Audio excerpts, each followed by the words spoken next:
Um trabalho bem delicado é o da administração de uma casa espírita, e aí ele também, logicamente, fez toda a regulamentação. A sociedade é administrada por um presidente-diretor, assistido pelos membros de uma diretoria e de uma comissão.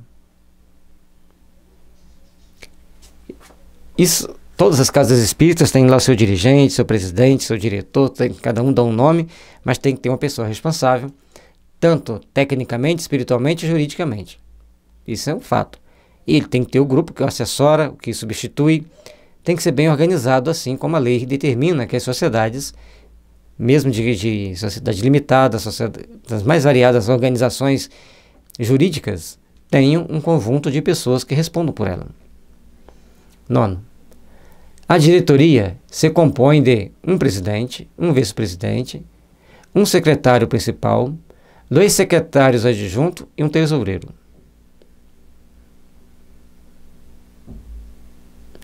Então, 6 pessoas já estão ali inseridas, né? 6 pessoas já estão ali inseridas para compor um mínimo de diretoria de uma casa espírita. E é importante que a gente siga ali. Hoje já tem bem mais atividades ligadas à casa espírita, tais como Departamento da Juventude, Evangelização Infantil, Educação Mediúnica. São várias. No organograma do movimento espírita tem bem definido todas essas tarefas, inclusive no site da AME, tem lá todas essas relações. Além desses, um ou mais presidentes honorários poderão ser nomeados. Na falta do presidente, o vice-presidente e do vice-presidente, as sessões serão presididas por um dos membros da comissão. Então, se o presidente dirige a reunião, ou o vice-presidente, ou um dos membros daquela comissão. Artigo 10. O presidente-diretor deverá dedicar todos os seus cuidados aos interesses da sociedade da ciência espírita. Cabem-lhe a direção geral e a alta superintendência da administração, assim como a conservação dos arquivos.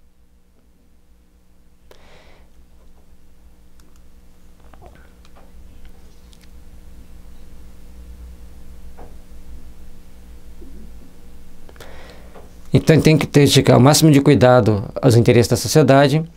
Aí ele tem que ter a direção geral, a alta superintendência da administração, de administrar com responsabilidade, com probidade, com conhecimento de que ele está sendo feito, de quais as consequências disso que ele está fazendo. É importante que as pessoas pensem sempre nisso. E assim como a conservação dos arquivos. Tem que primar por guardar ali os arquivos necessários para que sejam guardados. O presidente é nomeado por 3 anos, os outros membros da diretoria por 1 ano, indefinidamente reelegíveis. Pode estar sempre serem reeleitos indefinidamente, mas o presidente por 3 anos e os outros por 1 ano, e a cada ano faz essas novas eleições. 11. A comissão se compõe dos membros da diretoria e de 5 outros sócios titulares, escolhidos de preferência entre os que tiverem dado concurso ativo aos trabalhos da sociedade, prestado serviços à causa do espiritismo ou demonstrado possuir ânimo benevolente e conciliador. Esses 5 membros são como os da diretoria, eleitos por 1 ano e reelegíveis. Além daqueles membros da diretoria, tem uma comissão composta por outros sócios titulares, mas esses tiveram um trabalho que no caso tiveram um trabalho destacado dentro da sociedade, dentro da casa espírita, participando dos trabalhos, colaborando, principalmente sendo um conciliador. E às vezes puxar a orelha de alguns é ser conciliador. Temos que entender isso. E uma coisa, gente, a pessoa é apenas um participante daquela reunião da casa espírita, mas ele observa um erro, ele observa uma falha, então ele pega e faz um comentário condizente com a necessidade de corrigir aquela falha. Se os demais integrantes falam assim, ele não tem moral para isso, ele não tem autonomia para isso, não é da responsabilidade dele falar isso, e aquele probleminha vai crescendo, se torna um problemão, e a casa pode passar por situações desagradáveis por causa disso. Então, todos nós que estamos dentro de uma casa espírita, temos que ser responsáveis por tudo que acontece na casa espírita. E durante o tempo que a gente trabalhou no quartel, sempre era passado para a gente: a segurança do quartel é de responsabilidade de todos. Se você está no local, viu alguma coisa que possa interferir na segurança, você tem que relatar às autoridades. E a gente aprendendo isso, é importante que na casa espírita, às vezes, a gente vê pessoas fazendo algum comentário, tomando algumas atitudes, uma árvore plantada em local perigoso, uma árvore crescendo demais no jardim, um local onde as crianças possam cair, ou um idoso possa escorregar ou tropeçar. Tudo isso tem que ser pensado, além das ações e atitudes que possam comprometer a segurança espiritual da casa. E aí, todo mundo tem que saber ouvir, todo mundo tem que saber falar, e todo mundo tem que ter humildade para falar: eu não percebi isso, ou já tinha percebido e já estamos tomando providência. Mas não deixa a pessoa sem resposta, não fala também mentira: já estamos tomando providência, mentira, vai começar a tomar daqui 15 dias. Mas vamos procurar sempre estar fazendo o nosso trabalho da forma que nós precisamos fazer, com a responsabilidade que precisamos ter. A comissão é de direito presidida pelo presidente-diretor ou, em falta deste, pelo vice-presidente, ou por qualquer um de seus outros membros que, para esse efeito, seja designado. Então, qualquer um membro da diretoria pode ser designado para presidir essa comissão. A comissão tem a seu cargo o exame prévio de todas as questões e proposições administrativas e outras que hajam de ser submetidas à sociedade. A fiscalização das receitas e despesas desta e as contas do tesoureiro, a autorização das despesas ordinárias e a adoção de todas as medidas de ordem que julguem necessárias. Então, onde tiver a nossa necessidade, onde tiver nós tivermos a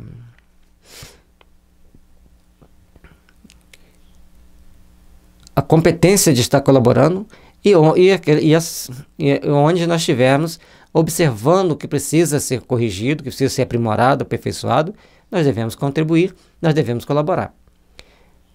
E é sempre importante que tenham essas fiscalizações. Compete-lhe, além disso, examinar os trabalhos e assuntos de estudo propostos pelos diversos sócios, formulá-los ela própria a seu turno e determinar a ordem das sessões de acordo com o presidente. As pessoas querem que determinados estudos não sejam feitos, sejam então encaminhados esses estudos. Os assuntos do estudo vão ser propostos pelos diversos sócios, vão formular a seu turno e serão formulados para o presidente para ele decidir se sim ou se não. E aí que ele vem dizendo que o presidente poderá opor-se a que certos assuntos sejam estudados, tratados e postos na ordem do dia, cabendo-lhe recorrer da sua decisão para a sociedade que resolverá afinal. Então, quando nós vamos, é o momento que as pessoas vão chegar, vão parar para pensar naquele tipo de estudo que querem fazer, no assunto que querem trabalhar, mas o presidente terá que ter decidido que pode ou não ser feito aquele trabalho. A comissão se reunirá regularmente antes das sessões para exame dos casos ocorrentes e também sempre que julgar conveniente.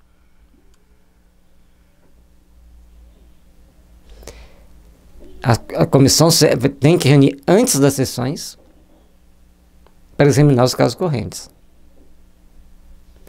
É conveniente, tem alguma coisa em dúvida, tem alguma coisa que deve ou não, aí ela deve reunir, debater aquele assunto e, logicamente, fazer um resumo daquele assunto que levar para o presidente para ele saber se vale a pena ou não ser abordado.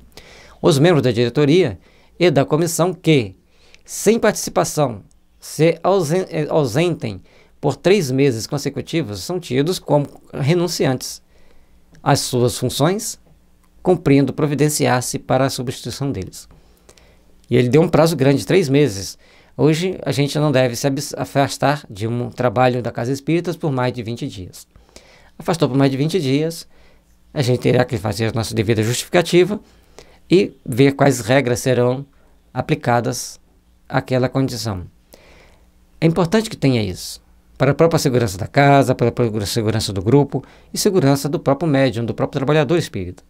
Nós temos que estar sempre cientes das nossas responsabilidades. Logicamente que se um membro da diretoria, a regra será um pouquinho diferente, mas ou membro de alguma comissão, mas passou de 20 dias, as coisas já se complicam. O Kardec ali estava até bem tolerante. Artigo 12.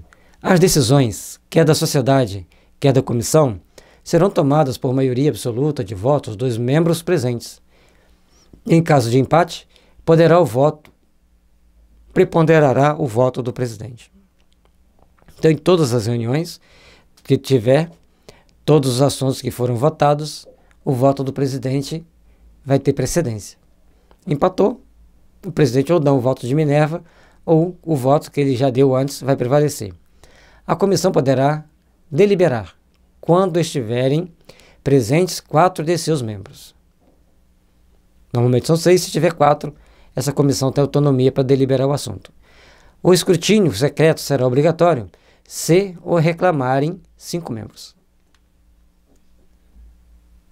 Então, se alguém achar que deve passar por um voto secreto, basta 5 membros reclamarem ou exigirem que terá que fazer essa votação. 13.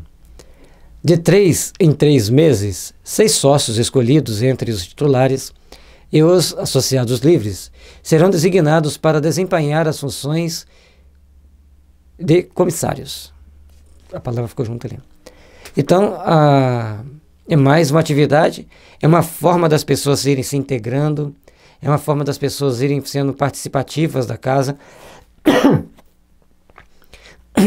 Então, é como a gente vai fazer para um trabalho se tornar mais evidente, se tornar mais coeso, mais unido, e as pessoas procurarem também se conhecer, procurarem saber o que está acontecendo dentro da casa. Isso é importante, isso é bastante bacana que consiga acontecer. Os comissários são encarregados de velar pela boa ordem e regularidade das sessões e de verificar o direito de entrada de toda pessoa que se apresenta para a elas assistir. Essas pessoas também vão ter responsabilidades. E ele que é interessante, velar pela boa ordem, pela regularidade das sessões e verificar o direito de entrada de todas as pessoas que queiram assistir a reunião. Tem o direito de assistir? Baseado em que ela quer assistir, qual religião ela pode assistir?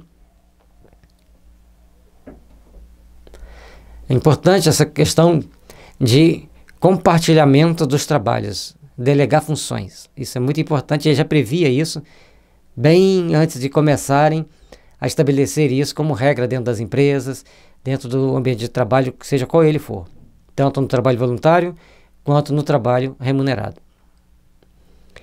Para esse efeito, os sócios designados se entenderão, de maneira que um deles esteja presente à abertura das sessões.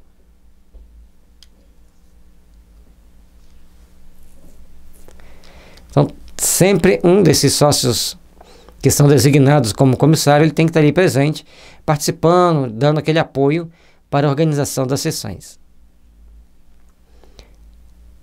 14. Para artigo 14. O ano social começa em 1º de abril. As recomendações para a diretoria e para a comissão se farão na primeira sessão do mês de maio. Os membros de uma e outra em exercício continuarão nas suas funções até essa época.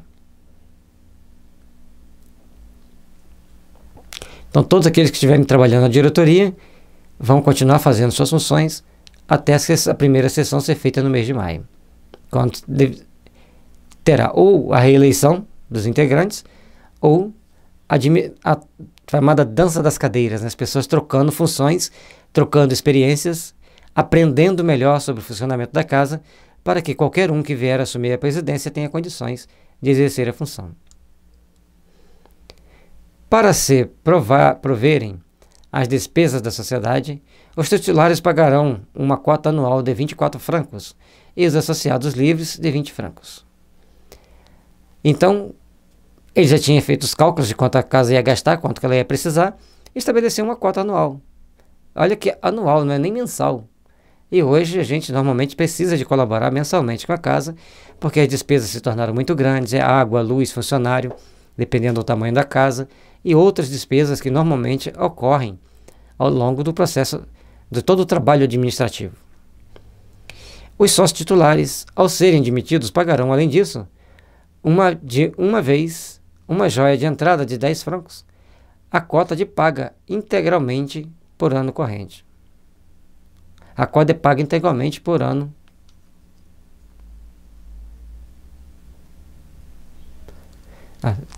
Cada ano, a pessoa paga a sua cota de 20 ou de 24 francos, né? E os sócios titulares, ao serem admitidos como sócios titulares, pagam essa cota de 10 francos. Essa cota, logicamente que nós temos que parar para pensar hoje nas necessidades da casa, como que nós vamos colaborar com a casa. Não é sermos pedinchões. É que todos nós temos que entender que para manter uma casa espírita precisa-se de doações, precisa de uma receita, precisa de dinheiro. Alguém tem que pagar as contas. Por isso, torna-se necessário a contribuição dos seus componentes. E é lógico que esses valores aqui, se transformados por moeda no valor de hoje, seria um valor enorme. E o que a gente vê é que a necessidade de se fazer com muita cautela, com muita prudência, essas exigências financeiras, devido às possibilidades de cada um e também o desapego de cada um. Mas é importante que todos os participantes colaborem com a casa para a manutenção da casa e para as obras sociais da casa. Os que forem admitidos só terão que pagar do ano em que se der a admissão. Os trimestres ainda não decorridos, incluídos o em que essa admissão se verifica.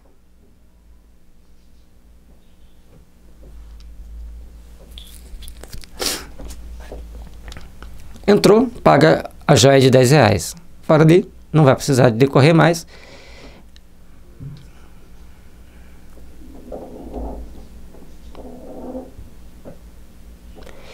Quando marido e mulher forem aceitos como associados livres ou titulares, uma só cota e meia será exigida pelos dois. Uma cota e meia, não é 2 cotas. Mas tem que contribuir. É interessante as colocações que ele faz, mas nós temos que entender a necessidade dele naquela época de manter a casa. E a dificuldade de conseguir doações. No Brasil, a gente tem a facilidade das pessoas gostarem de ajudar as causas do bem, de ajudar gostarem de ajudar as causas sociais. Então, essas exigências nem são tão feitas. Pediu, alguém contribui. Mas é bom que todos tenham consciência que devem ajudar. Cada 6 meses, 1º de abril e 1º de outubro, o tesoureiro prestará à comissão contas do emprego e da situação dos fundos. Paga as despesas ordinárias de aluguéis e outras obrigatórias.